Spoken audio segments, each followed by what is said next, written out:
The World's Worst Children by David Walliams. Bertha the Blubberer. Bertha was a blubberer. She would sob, she would howl, she would bawl. The little girl was only 8 years old, but she must have spent 7 of them blubbering. Anything and everything would set her off. Loud noise, silence, bright lights, the dark, small dogs, large dogs, medium-sized dogs, rodents of any kind, red socks, frogs, toads, tadpoles especially, bouncing balls, fireworks, dust, the heat, the cold, ducks, geese and swans, orange juice with bits in it, burnt toast, kettles, stickers, wet grass, park benches, men with tattoos, low-flying aircraft, the color purple, cat hair, rain, water slides, mud, anything made of plastic, Christmas crackers, the raisins and raisin biscuits, bouncy castles, smells of any kind, even nice ones, clouds, moustaches, vegetables, burps, monobrows, nostril hair, ear hair, anyone in a hat. The little girl had a younger brother called William. From the day he was born, Bertha was beastly to him. She hated having to share her parents' attention. Then one day Bertha discovered a wonderful thing. She could cry and blame it all on her little brother. And the more she cried, the more attention she got. So the girl thought up more and more wicked plans to make William look horrid. Bertha's favourite ploy was to cry and cry and cry alone in her bedroom, pretending her brother had hurt her. When Mother bounded up the stairs to see what was wrong, Bertha would blub through a river of tears.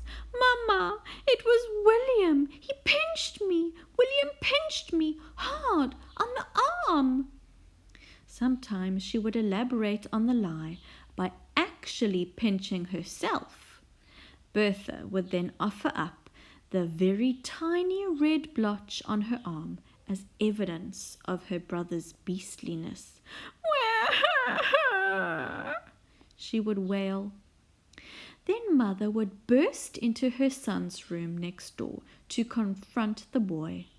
Young William was usually reading or playing quietly with his earplugs in. He had endured a lifetime of bawling, and he had therefore fashioned earplugs out of marshmallows, so he could get on with things in peace. "Why did you pinch your darling sister?" Mother would demand. "What?" William would reply. It was hard to hear with marshmallows in his ears. "And why have you got marshmallows in your ears?" William would take out the marshmallows and protest his innocence. "I haven't touched her, Mother," the boy would plead. "I've been reading in my room the whole time." "A likely story," Mother would declare. "No pudding for you after dinner tonight, but no pudding for a week, but no pudding for a month." Eventually the boy would fall silent. He liked pudding, but not as much as his sister. The little girl loved pudding even more than she loved crying. Once at the local bakery, she even offered to swap her brother for a slice of chocolate fudge cake. It was a large slice, but still. And if there was no pudding for William, Bertha would be allowed to eat his. Double pudding. All Bertha had to do was roll around on her bed and blubber. On the day our story begins, the 2 children were left alone inside the house. Mother was in the garden, tending to her beloved roses, as Father mowed the lawn. Spotting that her parents were outside, a fiendish scheme crossed Bertha's mind. It was her most devilish plot yet, breathtakingly simple, and all the more brilliant for it. The plan was this. Bertha would pull out a clump of her hair and then bawl the house down. when Mother and Father came running. The finger of blame would be pointed at poor William. Pulling out a clump of hair would appear to be William's worst crime yet. It trumped pinching, prodding, poking, biting, dead arms, and dead legs. He would surely be packed straight off to an orphanage, and Bertha would have double pudding, maybe even triple pudding, every night for the rest of her life. It was glorious. Pudding, pudding, and more pudding. The wicked little girl tiptoed over to her brother's room to check he was there. Indeed he was, quietly getting on with his homework with his marshmallow earplugs in as usual. Next, Bertha sneaked back into her room. She looked at herself in the mirror and began phase 1 of her plan. She reached up to her head and grabbed a clump of hair. Shutting her eyes, she yanked as hard as she could. Bertha didn't need to pretend to cry. The pain was so intense she couldn't help but yell. She examined the strands of hair in her hand and the bald spot she had made on her head. It was about the size of a ping-pong ball. Bertha then put her ear to her bedroom door to see if her parents were on their way. Strangely, they were not. So Bertha did it again. Wah! This time she yanked even more hair from her head. Now there was another bald spot. This one was the size of a tennis ball. Still no one came running. So Bertha did it again. Wah! And again. Wah! And again. Wah!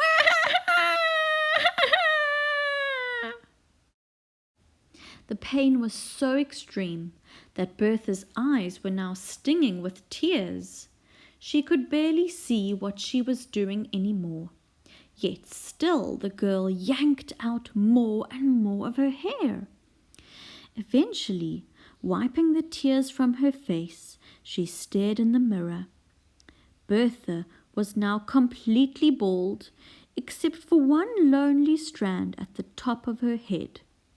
Just then she heard a noise. Bertha's eyes darted to her bedroom door.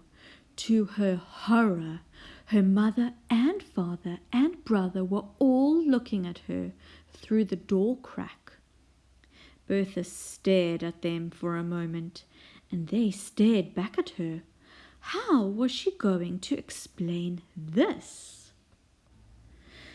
Bertha didn't know what to do, so she did what she always did. The girl screwed up her face and began bawling. Wah! It never failed. Wah! Except this time. What on earth are you crying for? Demanded Father. Because Mama and Papa, that beastly brother of mine, pulled out all my hair, replied the girl through her theatrical sobs. William couldn't help but smirk at the sight of his wicked sister, who had at last been well and truly busted. Actually, you've still got one hair sticking out of the top of your head, proclaimed the boy. Bertha examined herself in the mirror again. It did look rather strange just having one lowly strand, so she plucked it out between her fingers. Wah! That can't have hurt, protested William. That was just one little hair. Bertha was becoming desperate now. But you pulled out all the others, William, you evil little wretch. We have been standing here for the last few minutes, young lady, began Mother. We saw the whole thing, added Father. The smuggest grin spread across William's already smug face. But, protested Bertha. No doubt you have been doing this all along, accused Mother. But, "No pudding for you, young lady," declared father. Bertha stopped protesting for a moment. The punishment didn't seem so bad, missing one pudding. She had a stash of chocolate under her bed anyway. The girl gave her brother a self-satisfied look. Then, like a prize fighter, Mother declared the knockout blow. "Ever again!" Bertha froze. This was worse than having no hair. No puddings? But Bertha loved puddings. If she could, she would only eat puddings, puddings, puddings. How could anyone live without cake and ice cream and meringues and cream and custard tarts and sponge cake and Eton mess and French fancies and treacle sponge and apple crumble and custard and jelly and spotted dick and cupcakes and sticky toffee pudding and jam roly-poly and chocolate mousse and brandy snaps and trifle? All preferably eaten in one sitting. "Really, Mama?" pleaded the girl. "This can't be true. No puddings forever?" "Forever and ever and ever," replied Mother, who was mightily cross that her daughter had fooled her for so long. Now every night Bertha would have to watch her brother across the dinner table, savouring every last morsel of not only his delicious pudding, but what would have been Bertha's too, double pudding. Most evenings Mother would give William her own pudding as well, to make up for his harsh treatment over the years. Triple pudding. Often the boy would be allowed to eat his father's pudding too, quadruple pudding. It was torture for the girl to watch her brother eat all her favourite pudding, night after night after night, while she had not a crumb of one. Bakewell tart, Arctic roll, Eton mess, William would lick the bowls clean. To make matters worse, under the table, the boy would pinch his sister's leg as he scoffed away. "He pinched me!" Bertha would cry. Nobody ever believed her. Bertha the Blubberer had blubbered one too many blubbers.